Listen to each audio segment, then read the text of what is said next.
첫 번째가 은혜, 주의 손이 함께하는 힘이라는 제목 가지고 하나님의 말씀을 전하도록 하겠습니다.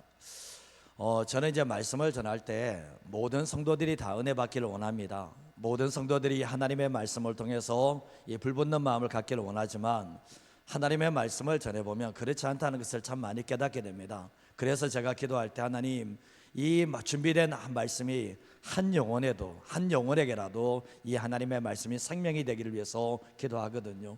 여러분도 오늘도 이 말씀을 들을 때 이 말씀이 그 한 사람이 저와 여러분이 될 수 있는 자리가 되기를 간절히 소원합니다. 이제 모든 은혜의 원천은 십자가에 있다. 모든 은혜의 원천은 십자가에 있다라고 말씀을 드렸는데, 우리가 예수 믿는 사람들은 은혜의 십자가를 붙드는 삶을 살아가는 사람과 은혜의 십자가를 붙들지 않는 사람들의 모습은 전혀 다른 모습을 가져오게 되거든요. 우리가 은혜가 메마를 때가 있지 않습니까? 은혜가 메마를 때가 있는데 그 은혜가 메마른 자리에서도 다시 십자가에 서야 될 이유가 뭐냐 보면, 내가 메마르면 메마를수록 그 은혜를 다시 회복시켜 주는 것도 은혜의 십자가라는 것을 알게 됩니다. 우리가 은혜의 십자가를 붙들게 되면 눈에 보이는 것이 아니라 다시 정말 영혼을 붙드는 하나님의 사람이 될 수가 있지만, 예수님의 십자가를 놓쳐버리게 되면 신앙도 기복주의로 흐르게 된다는 거예요. 그거 뭡니까? 눈에 보이는 복이 전부인 것처럼 삶을 살게 되게 되는데, 그래서 우리가 기도할 때도 은혜 위에 은혜를 달라고, 어제 말씀에도 똑같은 말씀이죠. 내게 은혜를 베푸소서, 내게 은혜를 베푸소서, 은혜 위에 은혜를 달라고 기도할 수밖에 없는 이유가, 은혜가 없으면 주님의 길을 따라갈 수 있는 하나님의 사람이 될 수가 없기 때문에 그렇습니다. 우리가 이제 성령님이 일하시는 방법 중에 하나가 감동입니다. 성령님이 일하시는 방법 중에 감동과 부담감을 우리에게 주시는데, 영적인 사람들은 이것을 잘 분별하고 순종을 하게 되어 있습니다. 그러나 육적인 사람들은 이 성령께서 주시는 영적인 감동과 부담감이 무엇인지를 알지도 못하고, 혹여나 성령께서 감동을 주시고 부담감을 주셨어도 그것을 알지 못하고 무시하는 모습을 가지게 됩니다. 그렇기 때문에 보면 하나님의 거룩하신 뜻에 순종하는 삶을 살아가지 못하고, 결국은 하나님의 뜻보다는 자기 생존을 위해서 살아가는 삶을 살다가 인생이 끝나게 되어 있습니다. 어제 이제 우리 교회에서 함께 사역했던 박영규 목사님이 이제 전화가 왔어요.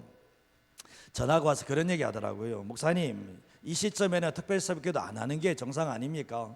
대부분 다 이 시간대는 특별 새벽기도 다 하지 않냐고 얘기하더라고요. 관례상 이때는 새벽기도, 특별 새벽기도 잘 안 합니다. 그러나 뭐냐 보면, 제가 이제 기도하면서 은혜에 대한 설교를 해야 되겠다, 그런 마음이 이미 오래전부터 왔거든요. 근데 언제 해야 될지를 이때를 분별하고 있다가 지금 하지 않으면 더 이상 힘들고 못하겠다는 그런 마음들이 오게 되면서, 이런 성령의 감동 속에서, 부담감 속에서 시작을 하게 되었는데, 주의 몸된 교회가 은혜가 넘치고 성도들에게 은혜 넘치는 것이 너무나 중요하기 때문에 이 설교를 하고 함께하는 시간들을 가지고 있습니다. 이제 그리스도인들이 이제 기독교 출판계를 살리시려면 책을 사서 읽으셔야 됩니다. 기독교 서적이 나오려면 성도들이 정말 내가 버는 돈에서 일부를 떼내서라도 책을 사서 읽고 하는 모습을 가지셔야 되는데, 크리스찬 번역가로서 30년 동안 사역하셨던 분이 계시는데, 지금 휠체어를 타고 계시고 얼마 전에는 오른쪽 어깨를 수술까지 하셔서 아프신 가운데 있더라고요. 근데 어제 페이스북에 올린 내용인데, 미국 LA에 그레이스 커뮤니티 처치라는 교회가 있는데, 존 메가더 목사님이 사역하시는 교회입니다. 근데 그 교회에 이제 다니시는 85세 된 김조이스라는 할머니께서 우리말로 번역된 이분이 이제 번역을 했는데, 존 메가더 목사님의 신약 주석 에베소서를 읽었던 거예요. 근데 에베소서 양이 620페이지. 몇 페이지요? 620페이지. 근데 85세 된 할머니가 620페이지를 읽었던 거예요. 근데 그 다 읽고 난 뒤에 한국에 나오는 제자편에 편지와 함께 $100의 돈을 넣어서 이것을 번역한 분에게 전해주라고 얘기를 하게 되었던 거예요. 편지도 연로하셔서 글을 직접 쓰기 힘들어서 제자분이 받아 적어서 했는데, 이분이 이제 번역하신 분이 32년 동안 번역쟁이로 살면서 이런 일은 처음이다 얘기를 하면서, 편지 내용을 제가 읽어보니까 그렇게 적혔더라고요. 이게 다 말씀은 못 들고요. 번역을 맡고 계신 목사님께 마음의 무릎을 꿇고 감사드립니다. 자신이 섬기는 내가 섬기는 존 메가더 목사님의 의도를 세심하게 해석해 주셔서 진심을 다하여 깊은 존경과 감사를 드립니다. 그 사람이 우패해 가면서 눈도 좋지 않지만 책을 예전처럼 많이 읽지 못하지만 배운 말씀 성령님의 도우심으로 순종하며 예수님을 더욱 사랑하기를 기도합니다. 이러면서 김조이스 할머니에 대해서 이름을 적고 보냈더라고요. 정말 그 모습을 보면서 참 대단하구나. 85세 된 할머니가 620페이지 신학적인 내용이 담긴 그 설교를, 그 책을 읽는다는 것도 대단하지만 책을 읽고 난 뒤에 이분에게 내가 뭔가 해줘야 될 것이 있으면 좋겠다 생각하면서 편지와 함께 결국 뭡니까? 이 $100를 보냈는데, 이 목사님께서 번역하시는 목사님 몸이 힘들고 지치고 힘든 가운데서 그 편지를 받았을 때 하나님의 위로가 넘치지 않았을까 생각을 해보게 되었습니다. 우리가 이제 성령의 감동, 부담감은 즉각 순종하지 않으면 조금만 지나면 사라져 버립니다. 이 할머니도 마찬가지죠. 성령께서 이런 부담감과 감동을 주셨을 때 조금만 지나버리면 그냥 이것은 사라지게 되어 있다는 거예요. 근데 우리가 성령님은 실수가 없으신 게 뭐냐 보면, 성령께서 우리에게 감동 주시고 부담을 주시면 그게 하나님을 위하는 거지만 시간이 지나다 보면 결국은 그 감동은 나를 위한 감동이었다는 것을 깨닫게 되는 거예요. 우리의 삶을 살아갈 때 평범하게 신앙생활을 하기보다는 매 순간마다 성령님의 음성에 예민하게 움직이고 성령께서 내게 감동 주시고 부담 주시는 대로 삶을 살아갈 때 우리의 삶 속에서 내가 하나님의 거룩한 뜻을 이루는 도구가 될 수 있다는 것을 잊어버리지 마시고 살았으면 합니다. 저도 매 순간 바라는 게 그렇습니다.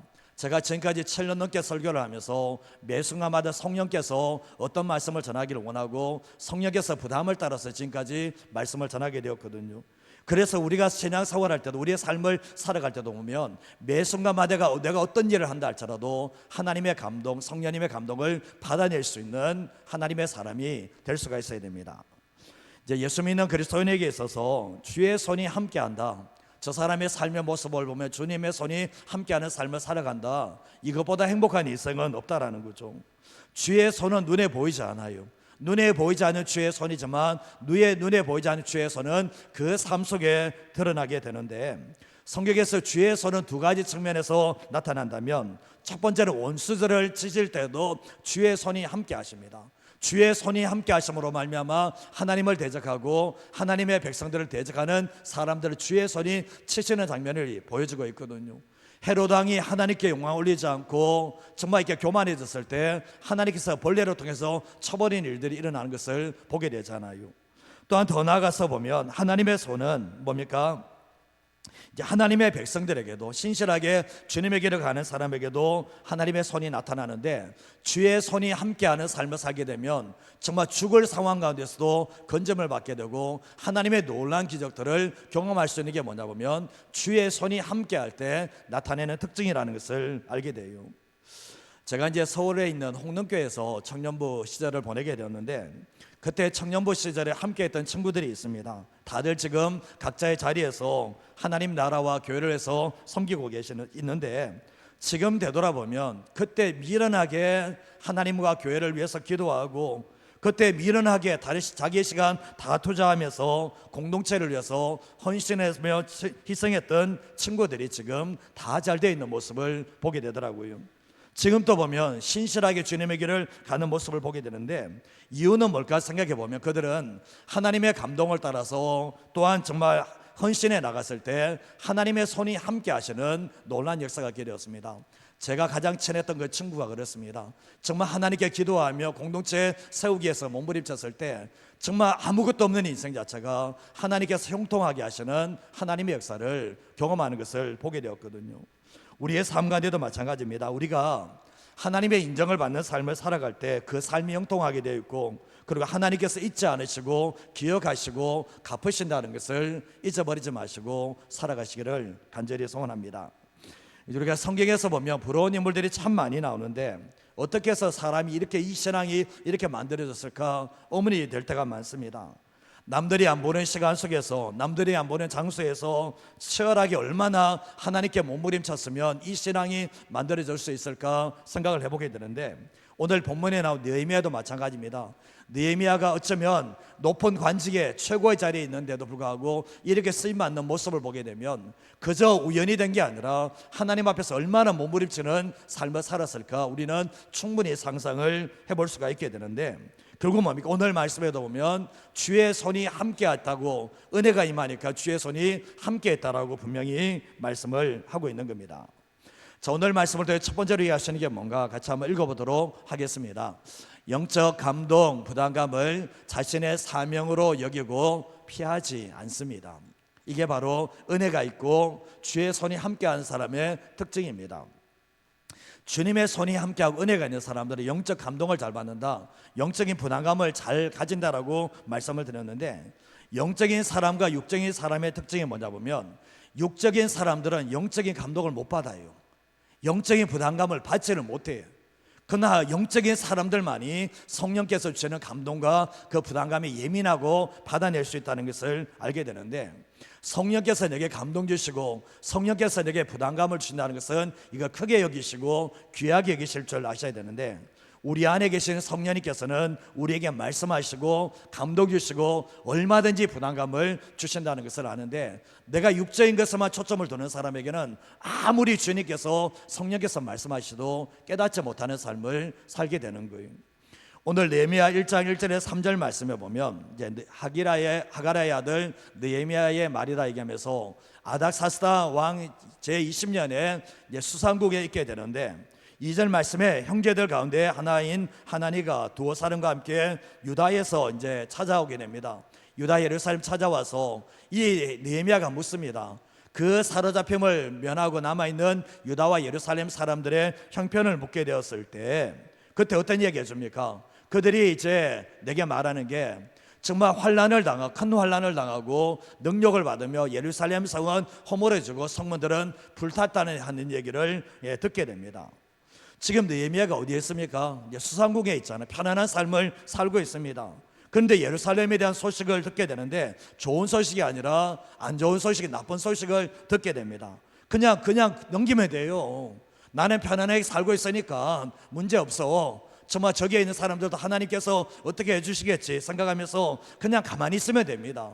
그러나 느헤미야의 반응은 어떤가 보면 4절과 5절 말씀에 보면, 내가 이 말을 듣고 앉아서 울고 수일 동안 슬퍼하며 하늘의 하나님 앞에 금식하고 기도하며 이르되, 하늘의 하나님 여호와 크고 두려우신 하나님이여, 주를 사랑하고 주의 계명을 지키는 자에게 언약을 지키시며 긍휼을 베푸시는 주여 간구하나이다 라고 얘기를 하고 있습니다. 자, 가만히 생각해 보면 내가 이 말을 듣고 부담이 오는 거예요. 느헤미야가 이 정말 하나님의 얘기를 듣고 마음에 부담이 오고 감동이 오게 되는데, 그것 때문에 앉아서 수일 동안 슬퍼하며 하나님 앞에 금식하며 기도합니다. 내 삶을 지금 다 잘 되는데 정말 예루살렘에 있는 사람의 성벽이 다 허물어지고 무너졌다는 소식을 듣게 되면서 큰 환난을 겪고 있다는 것을 듣게 되면서 정말 이 마음속에 부담이 오면서 그냥 하나님 앞에 금식하는 자리로 나아가게 됩니다. 영적으로 예민하지 않으면 이런 감동 안 와요. 영적으로 예민하지 않으면 이런 부담감이 찾아오지 않는데, 결국 뭡니까? 대부분의 사람들은 이런 상황 가운데서 감동 못 받습니다. 이런 상황 가운데서 영적인 부담 안 가집니다. 근데 결국 뭡니까? 아무 일 없는 것처럼 넘어갈 수 있는 상황인데도 불구하고 뭡니까? 느헤미야는 하나님께서 자신에게 주는 영적인 감동과 부담감을 떨쳐버리지 않고 금식하며 기도한다 나가며, 또한 조상들의 죄까지도 회개하면서 주의 백성들을 회복시켜 달라고 하나님께 기도하며 나가게 되었던 거예요. 결국 이 느헤미야는 피하지 않습니다. 하나님께서 자기에게 주시는 그 마음의 감동과 부담감을 따라서 움직이게 되는데, 결국은 뭡니까? 이런 사람들이 하나님께 쓰임받는 사람이 될 수 있다는 것을 말씀하고 있는 거예요. 사도행전 11장 19절에서 21절 말씀에도 보면, 스데반에 일어난 환난을 말미암아 흩어진 자들이 베니게와 구브로와 안디옥에게 이르러 누구에게만 말씀을 전합니까? 유대인에게만 말씀을 전하게 돼요. 근데 그쪽에 구브로와 구레네 몇 사람이 안디옥에 이르러서 헬라인에게도 이방인에게도 주 예수를 전파하게 되는데, 다시 한번 읽어볼까요? 주의 손이 그들과 함께 하심에 수많은 사람들이 믿고 주께 돌아오더라. 아멘. 당시에 이방인들에게 복음을 전하는 것은 부담스러운 일이었습니다. 어떤 핍박이 당할지도 모르는 상황으로 되어 있었거든요. 안디옥에 복음을 전하지 않은 이방 사람들에게 복음을 전하지 않았던 이유가 뭐냐 보면 전함으로 말미암아 우리가 어려움 당하고 전함으로 말미암아 핍박을 당할까 봐 전하지 못했거든요. 그러나 이 몇몇 사람들이 이 안디옥에 들어가서 복음을 전하게 되고 거기에서 교회가 세워지는 일들이 있게 되었는데 이들조차 뭐 전하고 싶은 마음이 있겠습니까? 정말 인간적인 생각을 하면 전하고 싶은 마음은 별로 없었겠죠. 근데 왜 들어갔을까 생각해 보면 성령의 감동과 성령께서 주시는 부담감을 떨쳐버리지 못하고 피하지 않고 그곳에 서서 주의 복음을 전했을 때 결국 뭡니까? 거기에서 주의 손이 함께 하심으로 말미암아 많은 사람들이, 허다한 사람들이 예수님을 믿고 돌아오는 역사가 있게 되었던 거예요. 성령의 감동을 받은 사람들, 성령의 부담감을 받은 사람들이 없었다면 이 땅 자체가 어떻게 됐을지 참 모르지만 정말 성령께서 주시는 이 마음의 부담감을 떨쳐버리지 못하고 들어간 사람을 통해서 그 땅의 구원의 역사가 일어났다는 것을 알게 되는 거예요. 우리가 가만히 생각해 보면 피해야 될 것이 있는가 하면 피하지 말아야 될 것이 있는데 정말 피하지 말아야 될 게 뭐냐 보면 성령께서, 하나님께서 내게 주시는 그 감동과 부담감을 피하는 순간부터 나를 통해서 하나님은 일하지 못한다는 것을 분명히 알 수 있는 겁니다. 사도 바울이 보면 사도행전 20장 말씀에 보면 예루살렘에 들어가면 자기가 죽는다는 거 알아요. 근데 그를 성령께서 감동을 주시고 성령께서 부담감을 주시는데 거기에서 환난이 당하고 거기에서 죽음이 있다 할지라도 들어가라는 거예요. 성령께서 들어가라고 했을 때 이 사도 바울은 그 영적인 감동과 부담감을 떨쳐버리지 않고 들어가서 하나님의 뜻을 이루어드리는 모습을 보게 되잖아요. 예수님도 마찬가지지 않습니까? 육적인 마음으로는 누가 죽고 싶은 마음이 있겠습니까? 그러나 이 예수님께서도 뭡니까? 하나님의 마음, 하나님의 감동, 하나님의 부담감이 있잖아요. 예수님께서 겟세마네 동산에서 할 수만 있다면 이 잔을 내게서 옮겨달라고, 이 잔을 내게 옮겨달라고 기도를 하시잖아요. 지고 싶은 마음이 육적으로는 별로 없다라는 거예요. 그러나 기도했을 때 뭡니까? 기도했을 때 하나님의 감동과 하나님의 부담감은 뭡니까? 이 십자가를 너가 져야 된다는 거예요. 그럴 때 결국 뭡니까? 그 부담감을 떨쳐버리지 않고 졌을 때 결국 뭡니까? 하나님의 은혜 가운데서 온 인류가 구원받을 수 있는 길로 들어올 수 있도록 만들었다는 것을 알게 되는 거예요. 교회 안에서 그런 것 같더라고요. 교회 안에서 영적인 감동을 받고 영적인 부담감을 가지는 사람이 있는가 하면 교회 안에서 보면 영적인 감동, 영적인 부담감을 받지 못하는 사람들도 신앙의 수준이 차원이 다 다른 거거든요. 근데 신앙생활 오래 하고 정말 주님의 교회를 사랑하는 사람들은 교회를 향해서 하나님의 감동과 하나님의 부담감을 받아낼 줄 알고 그것을 따라서 움직여가는 사람들에게 뭡니까? 은혜가 있고 주의 손이 함께 하시는 삶을 살아낼 수 있다는 것을 우리에게 말씀하고 있다는 거죠. 이 시간도 기도할 때 그렇게 기도하십시오. 성령께서 내게 감동을 주시고 성령의 부담감을 따라서 정말 이 부담감을 피하지 않고 살아갈 수 있는 하나님의 사람 되시기를 간절히 소원하는데요. 신앙생활은 오래 했다고 답 나오는 거 아닙니다. 성령생활은 오래 했다고 잘한 게 아니라 내가 성령의 감동을 어떻게 받아내고 성령의 부담감을 피하지 않고 얼마나 순종하는 삶을 살아가는가, 그게 신앙의 실력이고 신앙의 능력이라는 것을 잊어버리지 마시고 살아가시기를 주님의 이름으로 축복합니다. 두 번째로 하시는 게 뭔가가 참 읽어보도록 하겠습니다. 성공의 기회를 하나님의 뜻을 이루는 도구로 삼습니다. 성공의 기회를 하나님의 뜻을 이루는 도구로 삼는 사람이 뭡니까? 은혜가 넘치는 사람이고 주의 손이 함께 하시는 사람이 될 수가 있는 거예요. 우리가 인생을 살아가는 목적이 분명해야 되는데 이 살아가는 목적이 분명하지 않으면 정말 이렇게 삶을 살아갈 때 철저하게 뭡니까? 예수 믿는 사람이 영적인 사람이 안 되면 하나님을 이용해서 자기 축복을 챙기는 삶을 삽니다. 죄송한 편입니다. 대부분의 사람들이 이렇게 살아요. 하나님을 이용해서 하나님께 기도해서 그것을 가지고 하나님을 이용해서 자기의 축복으로 삼는 삶을 살아가는 삶을 대부분의 성도들이 살아갑니다. 이스라엘 백성들 한번 보시면 광야길을 걸어갈 때도 그렇고 예수님께서 사역하실 때 참 찾아왔던 무리들이 있잖아요. 그때 예수님이 하셨던 말씀이 뭡니까? 너희들이 나를 찾는 까닭은 먹고 배부른 까닭이라고 해버렸거든요. 이게 뭡니까? 너희들은 내게 찾아오는 이유가 나를 이용해서 기적을 경험하고 나를 통해서 축복 경험하려고 온 것이지 나를 따라오려고 온 것은 아니라고 주님의 말씀을 하시는 장면을 보게 되잖아요. 우리가 영적인 사람이 안 되면 죄송하지만 자기를 하나님을 이용해서 자기가 성공된 삶을 살려고 하는 거예요. 부모님들이 자식들 위해서 기도할 때 성공하기를 위해서 기도하는데 뭐 때문에 성공하기를 원하는 거예요?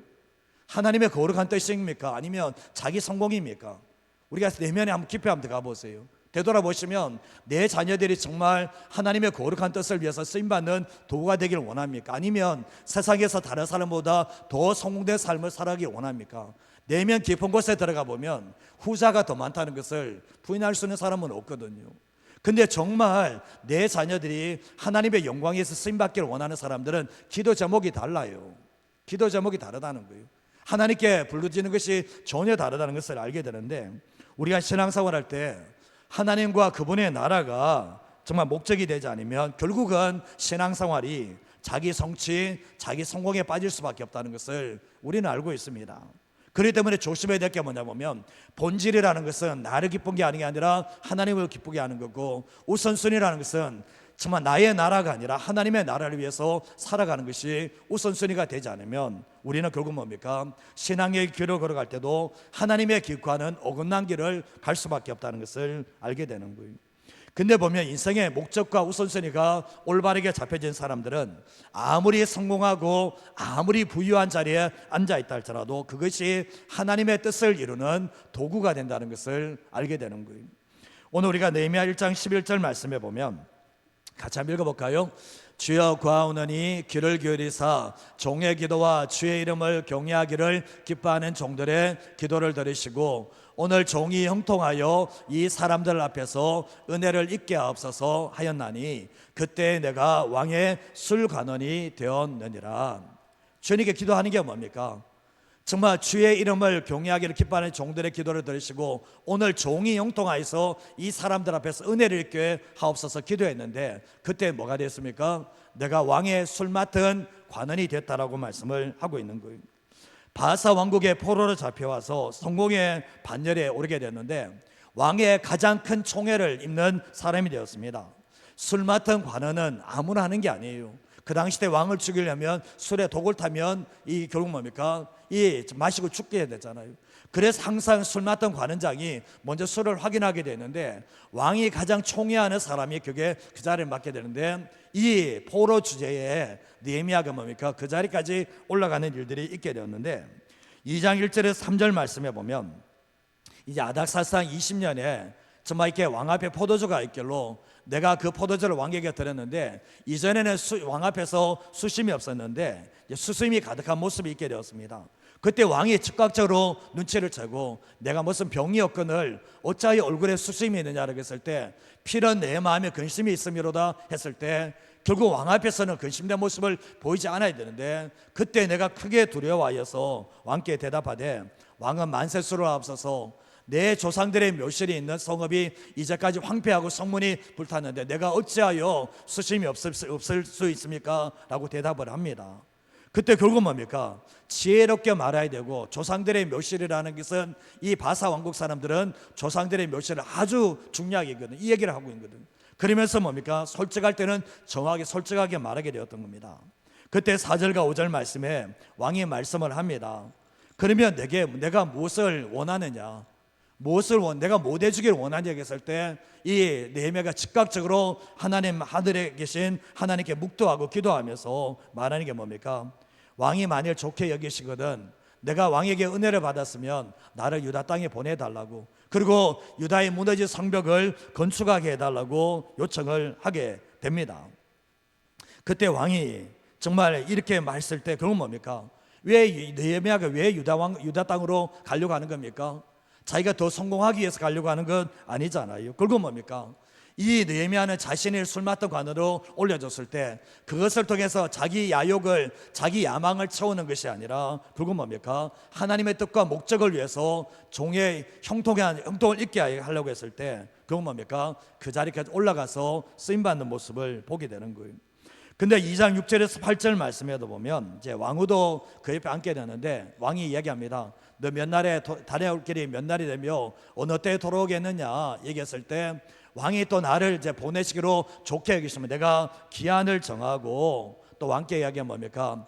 정말 내가 가는 길에서 정말 유다에 들어가기까지 잘 통과하게 해달라고 얘기하면서 8절 말씀에도 보면 이제 3년 감독이든지 또 정말 들어갈 집을 위해서 들보릇을 제목을 내게 주게 하옵소서 얘기했을 때 내 하나님의 선한 손이 나를 도우심으로 왕이 허락했다라고 말씀하고 있고요. 누구를 통해서 역사하는 겁니까? 하나님의 선한 손이 나를 도우시고 왕이 허락했다라고 말씀을 하고 있는 거예요. 결국 뭡니까? 하나님의 손을 그치지 않고 내려오는 것은 없다는 것을 알게 되는데 일사천리로 진행되는 모습을 보게 됩니다. 왜 그렇습니까? 충분히 기도했으니까. 충분히 하나님께 기도했고, 그리고 또 이 아닥사스다의 왕의 마음을 움직이는 것은 이 느헤미야가 움직이는 게 아니라 누구를 움직입니까? 하나님께서 이 마음을 움직이고 있다는 것을 알게 되는 거예요. 하나님께서는 어떤 사람의 마음도 움직일 수 있습니다.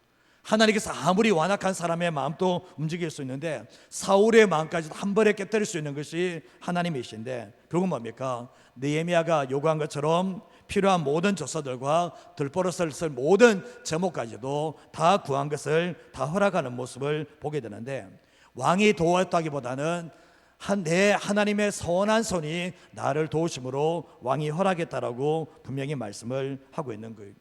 근데 에스라도 그렇지만 학사금 제사장 에스라도 보면 하나님의 손이 도왔다, 하나님의 선한 손이 도왔다는 그 얘기를 참 많이 하고 있거든요. 하나님의 은혜가 임하면 결국 뭡니까? 주의 손이 돕는 하나님의 놀라운 역사가 있다라는 것을 우리에게 말씀하고 있는 거예요. 우리는 어떻습니까? 우리가 삶을 살아갈 때 어떤 목적을 가지고 살고 있습니까? 내가 삶을 살아갈 때 어떤 목적을 가지고 살고 있는가 참 중요한데, 내가 성공해야 될 이유가 뭐가 있고 내가 형통해야 될 이유가 뭐냐 보면 그게 하나님의 뜻을 이루는 도구가 될 것인가, 아니면 그 성공을 통해서 내가 뭔가 원하는 것을 이루는 것인가, 그 차이를 보면 그 사람이 영적 사람인지 영적인 사람이 아닌지를 정확히 알 수가 있게 되는 거예요. 우리가 신앙생활할 때 은혜가 필요한 이유가 뭔지 아십니까? 은혜가 떨어지면 항상 뭐냐 보면 하나님을 이용해서 내가 잘 돼야 돼. 이거는 100% 맞아요. 은혜가 떨어지면 항상 하나님께 기도하는 것도 내가 잘 되기 위해서 내가 기도하는 것이고, 그러나 결국 뭐냐 보면 은혜가 있으면 뭡니까? 은혜가 내 안에 메마르지 않으면 내게 주신 성공이 있고 내게 주신 부여가 있다 할지라도 이 모든 것이 하나님의 거룩한 뜻을 위해서 쓰임받기를 원하고 그렇게 실제적으로 살아가는 삶을 살게 된다는 거예요. 우리가 신앙생활할 때 기도가 분명해야 될 이유가 뭐냐 보면 기도가 선명하지 않으면 삶은 선명해지지 않아요. 기도가 선명하지 않으면 내 삶은 절대로 선명하지 않아요. 하나님 아버지, 내가 이 땅을 삶을 살아갈 땐 정말 형통해야 될 이유가 정말 나를 위해서가 아니라 하나님의 거룩한 뜻을 위해서 형통하기를 원합니다 하는 말하는 것과 그게 아닌 것은 천지 차이라는 것을 알게 되는 거예요. 우리가 삶을 살아 예수님께서 이 땅에 오셨을 때 많은 사람이 임금으로 세우려고 했거든요. 그때 예수님은 뭡니까? 성공이 목적이 아니라 하나님 아버지의 거룩한 뜻을 이루는 것이 바로 예수님의 목적이었다는 것을 알게 되는 거예요. 내 자녀들 위해서 기도할 때도 그렇습니다. 한국교회가 지금 이렇게 어려움 당하는 이유는 부모님들의 기도 때문입니다. 부모님들이 기도한 게 어떤 기도였나 보면 이 한국교회 믿음의 1세대들의 기도는 내 자녀들이 예수님 믿게 하고 하나님께 쓰임받는 사람이 되기 위해서 1세대가 기도했다면 2세대가 기도한 것은 내 자녀들이 하나님 앞에 쓰임받기를 원하는 그릇이 아니라 세상에서 성공되기를 원하는 그 기도를 드렸던 거거든요. 이거 부인할 수 없어요. 결국은 뭡니까? 그 뜻대로 됐잖아요. 지금 교회가 이렇게 어려워지고 있는 이유도, 교회가 어려워지는 것도 결국 뭡니까? 내 자녀들을 하나님의 거룩한 뜻을 위해서 도구로 드리는 그 기도가 아니라 내 자녀들이 세상에서 성공하기를 위해서 기도했기 때문에 이런 교회가 지금 만들어지고 있다는 것을 부인할 수 있는 사람은 아무도 없다라는 거예요. 오늘 우리가 이 말씀을 보시면서 우리가 삶을 살아갈 때 은혜가 뭐냐? 은혜는 주의 손이 함께하는 힘을 만들어주는 것이 은혜라는 것을 알게 되는데, 우리가 오늘 이 말씀을 보면서 신앙생활할 때 하나님, 정말 내가 영적인 감동과 영적인 부담감을 받아낼 수 있는, 성령께서 내게 어떤 감동을 주고 어떤 영감을 주고 어떤 부담감을 준다 할지라도 받아낼 수 있는 사람, 받았다면 피하지 않는 하나님의 사람이 되기 위해서 기도하시고요. 더 나아가서 하나님, 내 삶의 모든 것들, 내 삶의 성공이 이 네헤미야처럼 성공의 기회가 주어졌다 할지라도 이것이 결국은 하나님의 뜻을 이루는 도구가 되기 위해서, 그렇게 쓰임받기 위해서 삶을 살아갈 때 그 삶 속에 은혜가 있고 그 삶 속에 주의 손이 함께 하신다는 것을 잊어버리지 마시고 살아가시기를 바랍니다. 그리한 삶을 살아가는 사람들은 삶을 살아갈 때 자신감이 넘쳐요. 아, 이렇게 살면 되네, 정말 주님께서 내게 주시는 감동을 따라 살면 되네, 이런 자신감이 있지만 한 번도 못 받아보신 분들이 여기 있을 거예요. 성령의 감독이 뭔지, 성령의 부담감이 뭔지를 한 번도 못 받아보면서 살아가는 사람이 있으면 회개하셔야 됩니다. 정말 그 예수 믿는 사람의 모습 아니거든요. 그런 일은 있을 수가 없잖아요. 그래서 오늘도 기도하시며 나갈 때 우리가 정말 영적인 감동과 부담감을 잘 받아내며, 그리고 내게 주신 사명을 피하지 않고, 하나님, 내 삶에 우리 가족이, 우리 교회가 하나님의 거룩한 뜻을 이루어질 수 있는 교회가 되며 순종해 나갈 때 날마다 하나님의 은혜가 머무는 교회가 될 수 있다는 것을 잊어버리지 않고 살아가는 저와 여러분의 인생 되시기를 주님의 이름으로 축복드립니다. 이